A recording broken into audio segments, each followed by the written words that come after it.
रसास्वाद, आस्वाद. आस्वाद म्हणजे काय? एकदा भोगल्यानंतर चित्तामध्ये जी लालसा निर्माण होते तिचं नाही रसास्वाद.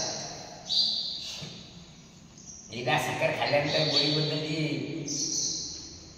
आकर्षण निर्माण होते त्याचं नाही आस्वाद, रसास्वाद. आणि त्यातच नाही सांग रसवर्जन ते याच्याबद्दल आहे.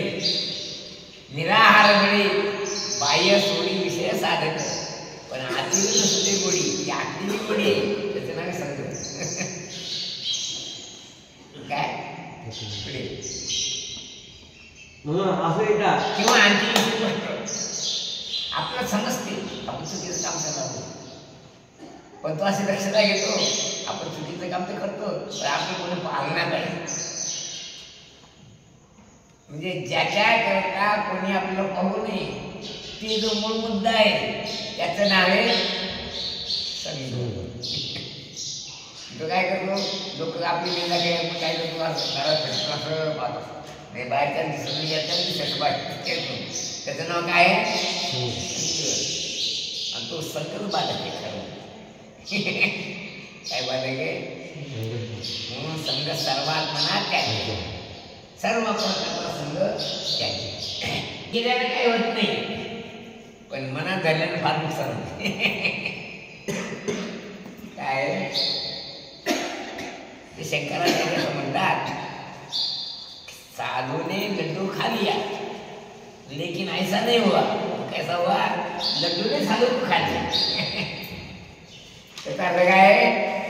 संघ निर्माण झाला, तो संघ सर्वात वाईट म्हणून संघ सर्वात मनात त्यांच्या सर्व प्रकारचा संघ त्यांच्या असं काय.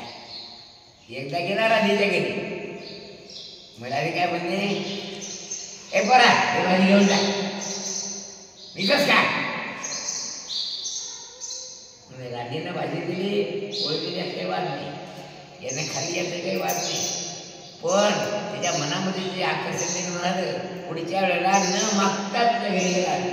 अच्छा बाई भाई मावशी आहे ते काही भाई हे सगळ्यात पाहिजे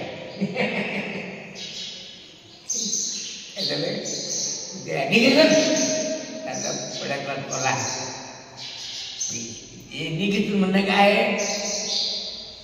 अपमान करावं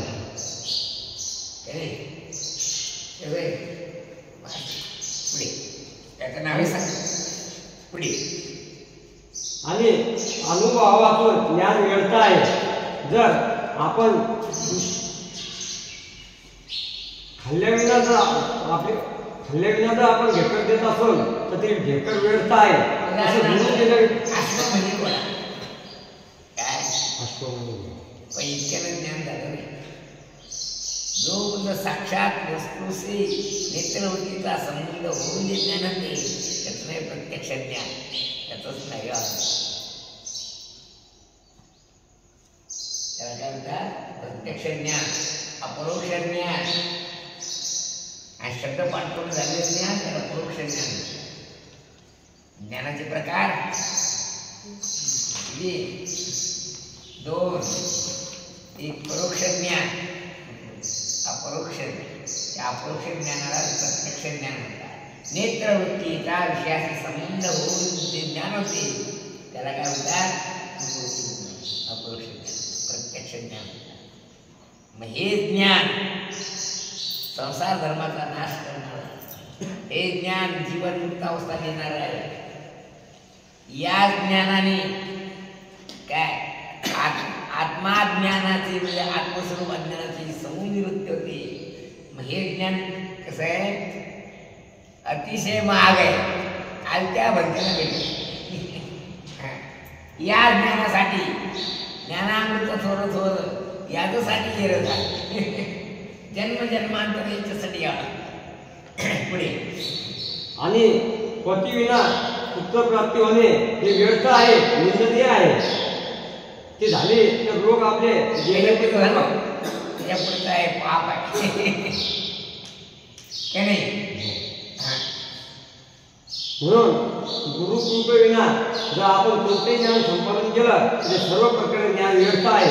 कारण गुरुविना अनुभव कैसा कळे. गुरुशिवाय ने कोण बताए वा बडा भी मला. कबीर महाराज म्हणणे गुरुशिवाय ज्ञान नाही, गुरुशिवाय असले ज्ञान व्यर्थ आहे. गुरुचे ज्ञान ज्ञानी आत्मदर्शन त्याचे समाधानाचे दैसे समाधान परब्रह्मी ज्याचे म्हण त्याने सर्वदा तंगी नेणे मात्र तुझाच. त्याचे धरावे चरण त्याचे जावे शरण जिरे भावे मन समर्पावे साधे. असं पुढे जसं की जर मोती गिळायचा असला ठरला तर राज स्पर्शित घेऊ शकतो, त्यालाच पसतो. जर कावळ्याने गिळायचा प्रयत्न केला तर त्याच्या मानेमध्ये अडकतो आणि अर्थात त्याच्या मरणाला कारण. तसं ब्रह्मज्ञान आल्या भरताना पसंत काय कोणी आला मला ब्रह्मज्ञान पण तू जमणार नाही, तुमचा खेळच नाही. तिकडे जागायचं तिकडे आणि तिकडे चालत असं सरकत तिकडे जा त्या इंद्राच्या मळ्यात जाऊन राहते. मला इंद्र आधी वाढली कोचाला जागा दिली म्हणजे मग ती जागा पुढे आहे स्वातंत्र्य होती. आता तुमच्या नशिबात होईल तर काय नाही तिकडे जागा येऊन त्याकडे मी नाही म्हणतो. माता इतकी समजा हातात म्हणतो पुढचा प्लॉट घेतलं तर तुम्ही दाखल वगैरे मग ते कॉपरेट घेतला. आज तुम्ही कॉपरेट लोक पहिले तुम्ही त्याला काय करू मग बरं आपण समोर घेतलं बरोबर हा नाही माहीत ते आता सगळं झाली पहिले कोणी आळा असा रस्ता कॉपरेट करून काय पलीकडून नवल्या होता थोडं आणि आली पण रामपूर बरायचा पुढे काठी धुली शेताची काय मी कुठे आता कुठे मग तुझं नसीबच लोकांना कोण ठेवून नाही पाहिजे रे पुढे. अर्थात साधन चतुष्टय संपन्न झाले ना माणसाला ब्रह्मज्ञान प्राप्त होत नाही. म्हणजे जसं की जर वाढल्यानंतर निघत नाही अन्ननिग्रह ज्ञान प्राप्त होत नाही, आकाशाला फुल येत नाही काय नाही वाजेला डोळे नसतात. तेव्हा योग्य गुरु योग्य शिष्य असला तरच त्याला ब्रह्मज्ञान प्राप्त होते का नाही. आणि तेवढ्या करता त्याला विठ्ठल नामाचा जप करावा लागतो. काही करायचं आणि गुरुची सेवा करायची वर आलं म्हणून ते गुरु त्यांना मला असं ज्ञान झालं ते म्हणत पुढे गुरु परिचर्या गुरु सेवा केली असता ब्रह्मज्ञानाची हरिभक्तास प्राप्ती होती. गुरु परिचर्या आचार्य उपासना शौचम स्थैर्य मात्र निग्रह म्हणजे आचार्य उपासना ज्ञानेश्वर महाराजांनी 9 प्रकाराला सांगितले. किती प्रकार सांगितले म्हणजे जितके प्रकार हरिभक्तीचे तितके प्रकार काय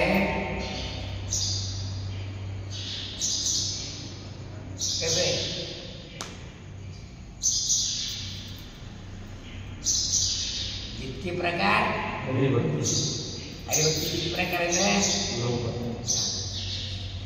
नवविधा काय बोललेली भक्ती द्यावे माझे हाती संत. तुकाराम महाराज किंवा तुका म्हणे तो शुद्ध भक्ती झाले ना बैठ श्रवणम कीर्तनम दास्य पादसेवनम अर्चनम वंदनम पादसेवनम आत्मनिवेदन सख्य झाले अर्जुनाची सख्य भक्ती, परीक्षेचे राजाचे श्रवण होतं, असं प्रत्येकाचं एक उदाहरण सांगितलं. एक नवविधा प्रकारची व्यक्ती, म्हणजे जितकी नवविधा प्रकारची भक्ती देवाची आहे तितकी भक्ती गुरु. आमचं म्हणणं असं आहे, कीर्तनकार वर्गामध्ये जे लोक कीर्तन करतात त्यांना हरिभक्त परायण म्हणतात, पण साखरी भक्त संप्रदायात हरिभक्त परायण नाही, ते गुरुभक्त परायण किंवा स्वतः ज्ञानेश्वर महाराज हरिभक्त नाही, काय ज्ञानदेव म्हणे गुरुचा विदास, नेने साधना साधन काय हा काळ हरिभक्तापेक्षा गुरुभक्त श्रेष्ठ.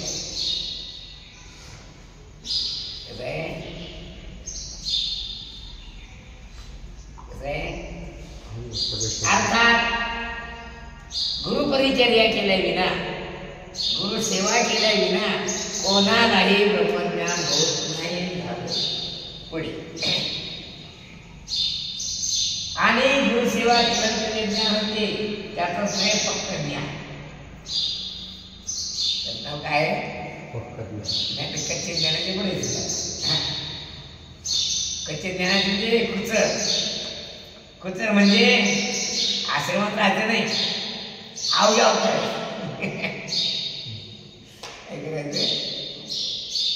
आपल्याला काय म्हणजे ते घ्यायचं, पण त्यांना एवढी अक्कल नाही काय की सेवा केल्यावर ना मुद्दा हातात पडतो. काय म्हणते आपल्याला काय करायचं भजनाचं मुद्द्याचं घ्यायचं आपल्या तिकडे, पण त्याला मुद्दा कशामध्ये समजते काय, मुद्दा काय काय मुद्दा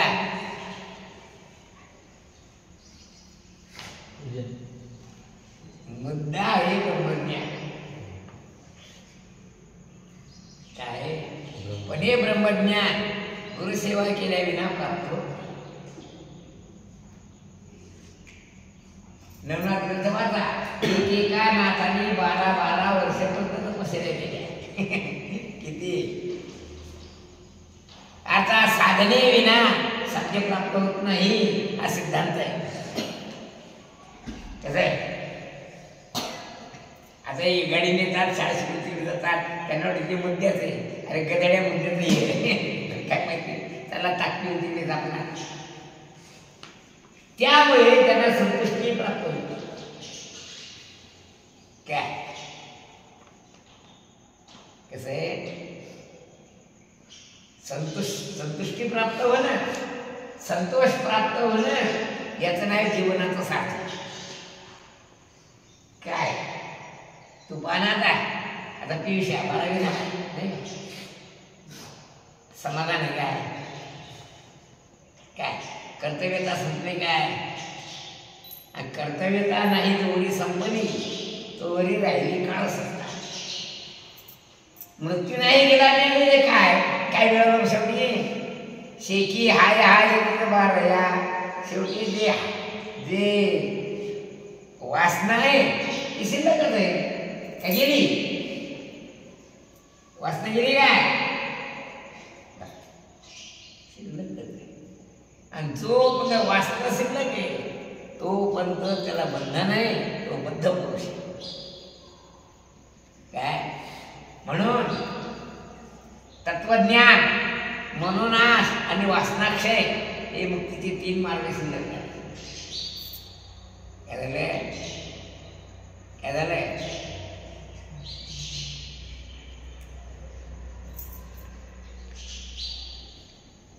शोकनाश,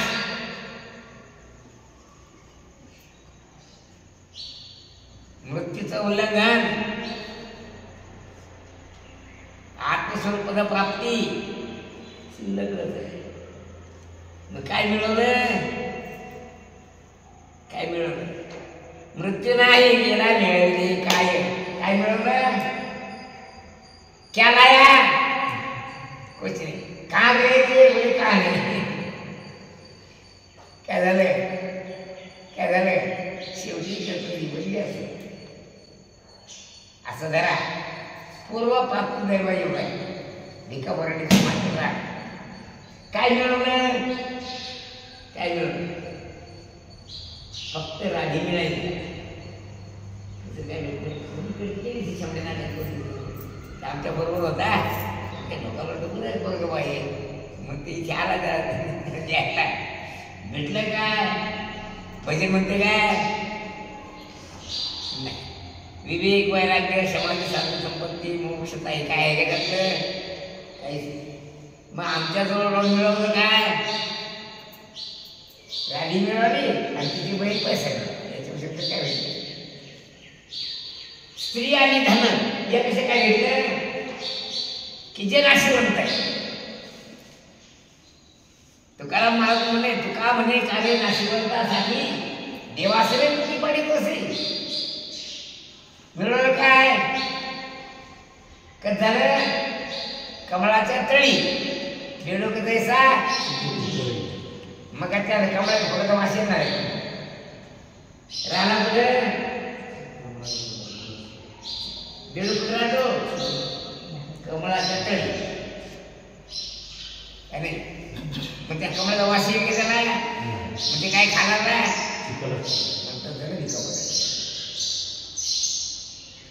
त्या फळाला लेपत नाही की आम्ही कधी कधी मजबूत करायला सांगायला म्हणायचं. आता मला मिठाला काय याचं नाव आहे पहा. ज्ञानेश्वर मला सांगतो आज ज्ञानेश्वर देणारच नाही. दूध पवित्र आणि गोड पाशी त्वचेच्या पडला. दुधाचं भोजीनं अंतर किती?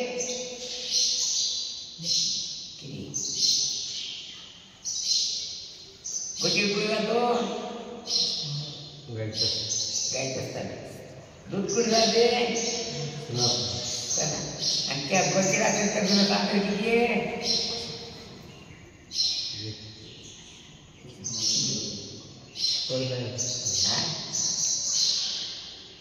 कागदाचे का म्हणणं? त्वचेच्या पडला. मग ते क्वचित त्या दूध पिऊन कोणते कोणी तो कधी काढून देईल का? भेट बनायला भरपूर आला तर मग ते गावात तिकडे अशुद्ध काय नसेल ती. त्याची गाव जायची कोणती आहे? कोणती आहे? मग भजन टाकून तिकडे जाते. मग तिकडे जाऊन काय करते? देवाचं स्मरण करते का प्रपंचाचं स्मरण करते? याचं नाव काय आहे? याचं नाव दुर्दी. याचं नाव काय? याचं नाव काय?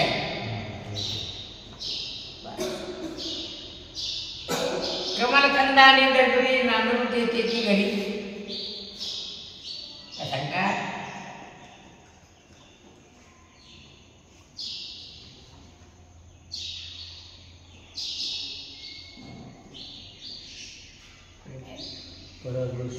परागसेविजे भ्रमरी. त्या कमळाच्या त्यातून पराग असतो, सुगंध असतो. तो सुगंध कोण सेवन करतो? कोण? भ्रमर. भ्रमर म्हणजे मुंगा. तो कुठे राहतो? तो दुरून येतो, मकरंद सेवन करून जातो. आणि हा गदा तिथे जाऊन चिकन काय करा? काय करा? याचं नाव काय आहे? दुर्दैव. तुझं काय म्हणायचं आता? ते पण नाही म्हणते काय? ते पण काढून दिलं काय? याचं नाव दुर्दैव. पुढे बघा. ब्रह्मविद्येचा असा काही महिमा आहे की त्यात विधी किंकरत्व राहत नाही. ब्रह्मज्ञानाचं असं वैशिष्ट्य आहे. काय वैशिष्ट्य? त्याला कोणतंही बंधन राहत. विधी म्हणजे कायदा, नियम, शिस्त, आचार, व्यवहार याचं जर कोणते बंधन. उदाहरणार्थ गजानन महाराज त्याला बंधने काही कपडे नसले पाहिजे म्हणून काय बंधन ते गजानन महाराजांना बंधन कुणाला आहे मग कपडे नसायचं विचारा तू काय मला सांग पाहतो लोक खेळणं मारते काही हा काय नाही मग तिच्या पाप या खेळ का मारतात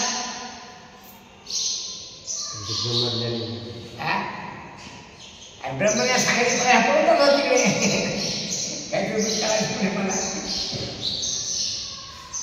काय कसं आहे मला एक आश्चर्य वाटते भजन करायचं काय तुम्ही करावं लागत पण शाळेत जात काय तुम्ही करायचं नव्हते ना किती आश्चर्य आहे किती आश्चर्य येतात मत आश्चर्य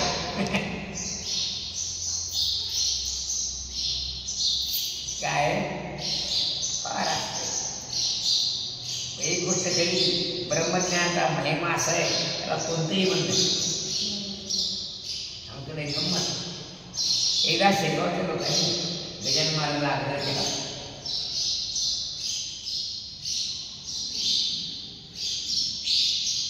चालेल रे बा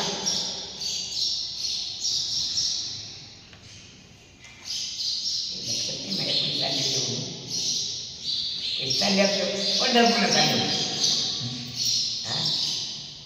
चालले गेले बस आता गेले महाराज घुसले बाहेर गेले साहेब चिठ्ठी आरडू लागल्या एका बाईची साखरवळी गेली होती थांबली गेली आवाज काय झालं काय झालं काय याच्या आमच्या लागले म्हणजे नंतर सांगितलं ते म्हणतात तुम्ही काय झाले आपली बंद मुख्यमंत्री झालं म्हणजे त्या कोर्टात न्याय दिला गजानन महाराजांनी काय अग्नीचा स्वभाव आहे ज्यांना लागेल त्यांना आहे जर घर जवळ तर जबाबदार कोणी अग्नी गजाननाला तेव्हा गजानन महाराजांच्या शिष्यांनी त्यांना व्यवस्थित सांभाळलं पाहिजे की त्यांची जबाबदारी त्यांनी लक्ष दिलं नाही म्हणून 25 पैसे दंड भास्कर पाटलाला केला होता म्हणजे बंधन कोणाला राहिलं गजानन महाराजांना व्यक्तीला म्हणजे ब्रह्म व्यक्तीला कोणतेही बंधन नसते विधी किंकरत्व म्हणजे विधीचा दास करू आणि तुकाराम महाराज म्हणणे जोही शिका सुखाचा दामान तोवरी तो जाण श्रुतीदास जो पण तुला शैली आहे आणि कमळीला दोरा आहे तो म्हणतो तू हिंदू आहेस आणि तुला बंधन आहे नीट वागली गजानन महाराजच्या कमळीला दोरा नाही आहे का आणि त्या टकल्यावर शैली नाही पुन्हा मग कोणी मला मी शैली कोण टाकतो तितक्याला जमत नसतं काय आता मला दिसते विकेट सिटी नाही वाटत ती मुद्दाम ठेवली शिका सूत्राचा दामान चोरीतून जाणं श्रीदास त्याला बंधन आहे काय बंधन आहे धोतर नसलं पाहिजे चडी नेसणाऱ्याला जसं नाम घेता वाटचाल यज्ञ पावला पावले काय नाही तर चडी नेसणाऱ्याला पावला पावले पाप निर्माण होते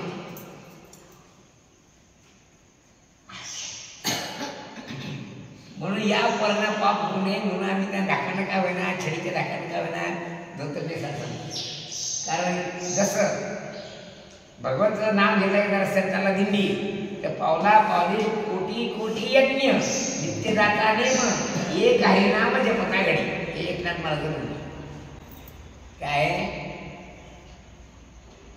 पाहिजे काय वाटतं काय नाही आणि पुढे 12 वाजून 12 द्या तुम्ही वाचून पाहता काय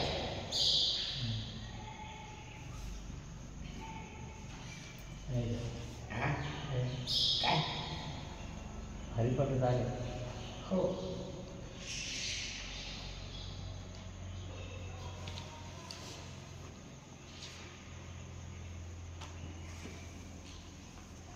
पाठ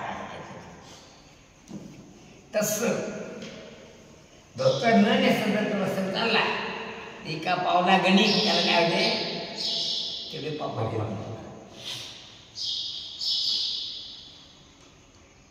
अर्थात त्याला बंधन नाही कोणाला आज्ञाने जीवाला बंधन नाही विधी किंकर तू आहे तो विधीचा दास आहे किंकर म्हणजे नोकर आहे काय पण ब्रह्मवेत्याला मात्र बंधन नाही तयाच्या हातू रोका त्रैलोक्याचा घातू कोणी केले केले हे मात्र बोलू नये ते ज्ञानेश्वर महाराज म्हणतात त्यांना त्रैलोक्य जरी मारून टाकलं तर त्याला पाप नाही कोणाला हे ब्रह्मज्ञानाचं महत्व आहे पुढे त्याची इच्छा हाच त्याचा विधी होतो आधी स्वेच्छाची विधी स्वैर झाला समाधी दशाई मोक्ष विधी बैसून आपले हे ज्ञानेश्वर महाराज म्हणते त्याची इच्छा आता विधी आहे झाली स्वेच्छाची विधी स्वैर झाला समाधी काही ज्ञानेश्वर महाराज म्हणते त्याची इच्छा हाच विधी आपलं कसं आपली इच्छा नाही आपली इच्छा नसली तरी करावं लागतं का नाही पुढे तो सदा सर्वकाळ समाधी अवस्थेत रममान असतो काय सांगतात ब्रह्मवेत्ता पुरुष सदा सर्व पुढे असतो समाधी असतो सारखा सदा सर्वकाळ भेटत असतो आता बरं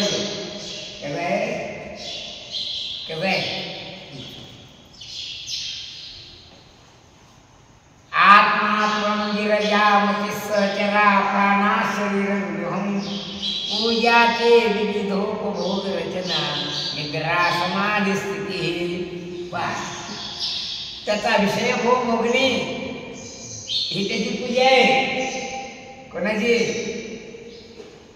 ब्रह्मविद्येची पूजा नाना प्रकारच्या विषयाचा भोग घेणे ही त्याची समाधी आहे काय ही त्याची पूजा आहे पूजा ते विविधोपभोग रचना निग्रह समाधि स्थिती संचार पदयो प्रदक्षिण विधी स्तोत्राण सर्वागिनो तो जर रस्त्यावर चालला ती त्याची काशी यात्रा आहे काय म्हणतो चालत आवाज समाज पाहिजे तिथे यात्रा ती करत आहे काय सांगतात तो वाकडा दिवस शिव्या देऊ लागला काय ते त्याचं स्तोत्र आहे त्या शिव्या म्हणजे कोणाचे ब्रह्मविद्याने शिव्या जरी देऊ लागला तर त्याला पाप लागत नाही कारण त्याचं स्तोत्र आहे तयाचे पिसाळ संत सुखे म्हणून येते वेद सदैव सचिदानंद कारण व्हावे ते ज्ञानेश्वर महाराज म्हणणं आहे कोणाचे